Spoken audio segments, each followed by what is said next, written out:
Let's go to style guides and designs. So, what is style guide? The style guides are comprehensive manuals that define the visual language and design guidelines for a brand or product. So, usually the style guides are also referred as brand guidelines, or they usually find it in the brand manuals. And you can get all of this style guides brand manual from like the brand kit or brand guidelines.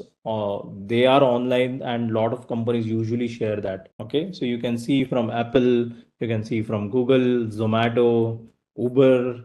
I've basically studied their how they basically showcase their brand colors, values, do's and don'ts, how to use it, not to use it, all the guidelines and all.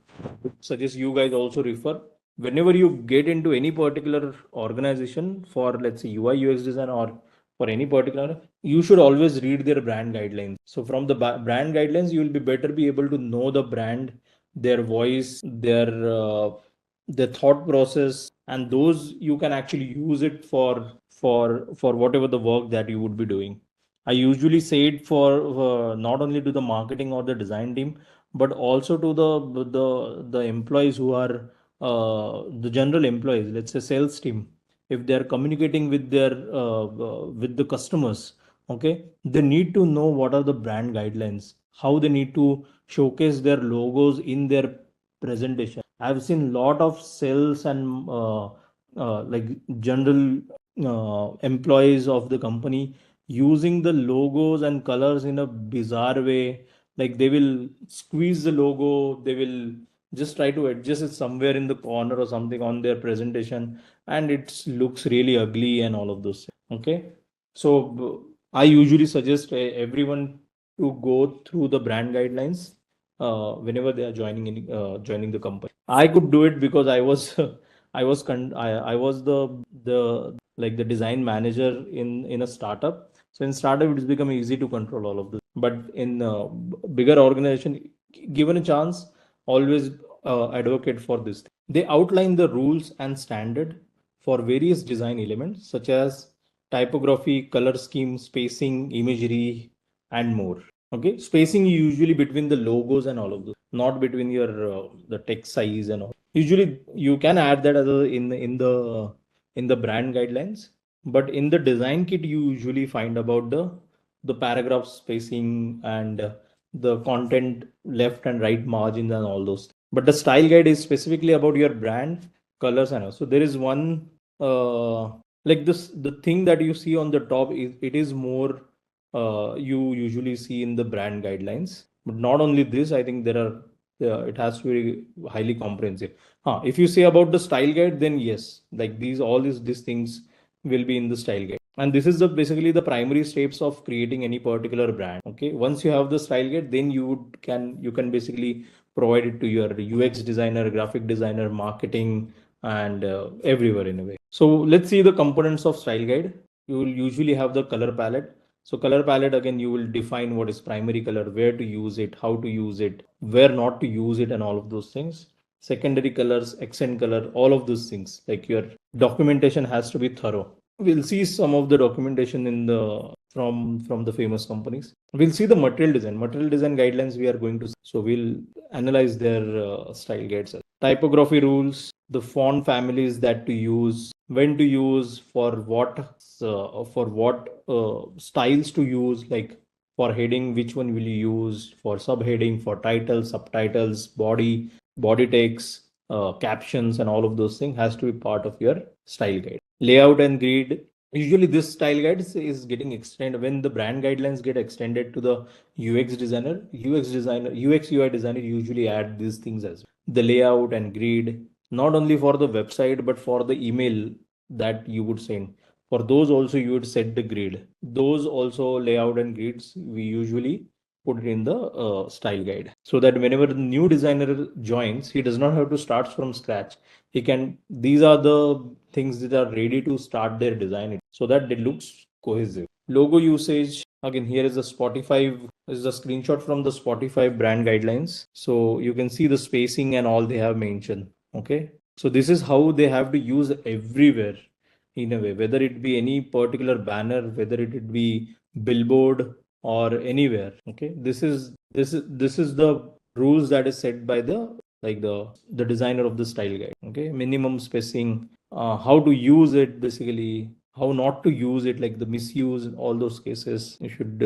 I think Spotify have, yeah, branding and guidelines. So here you will be able to see how to use it, what, how not to use it, and all of. Same way, not only Spotify, I have seen a lot of like Zomato brand guide.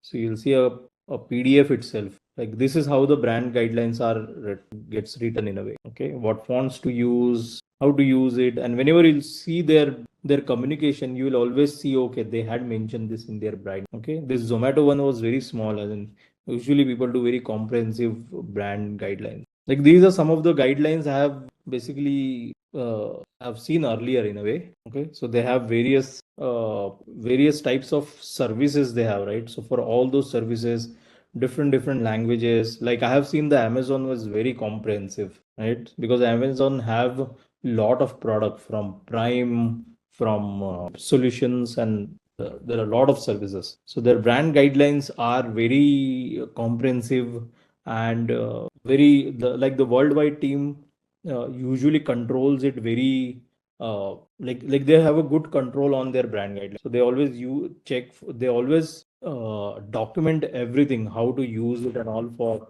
and they provide it to all the. Then there is the imagery. So let's say the icon styles, the family of icons that you would use, you would usually add it. So this is kind of a one family only you would see, like the thickness that to use, the roundness, the colors, and all of those things. Now, next time if you open Phone Pay app, GPay app, or Amazon Pay or Paytm app, you can see the iconography they are having. They all represent the same services, right?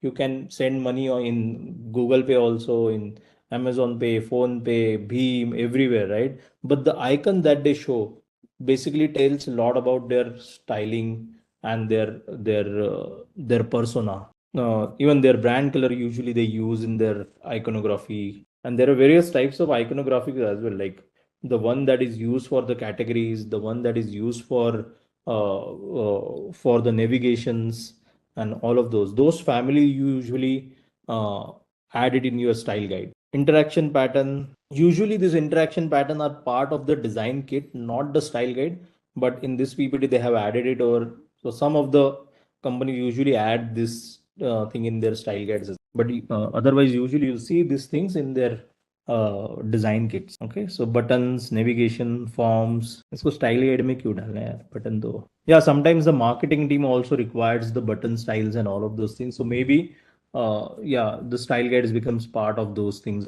Like the buttons and navigation becomes part of the style guide also. Benefits of using style guide: consistency, unified brand identity, collaboration, adaptability. Collaboration is the key basically. If you're, because you don't want, like in a company there will be like hundreds of designers, right?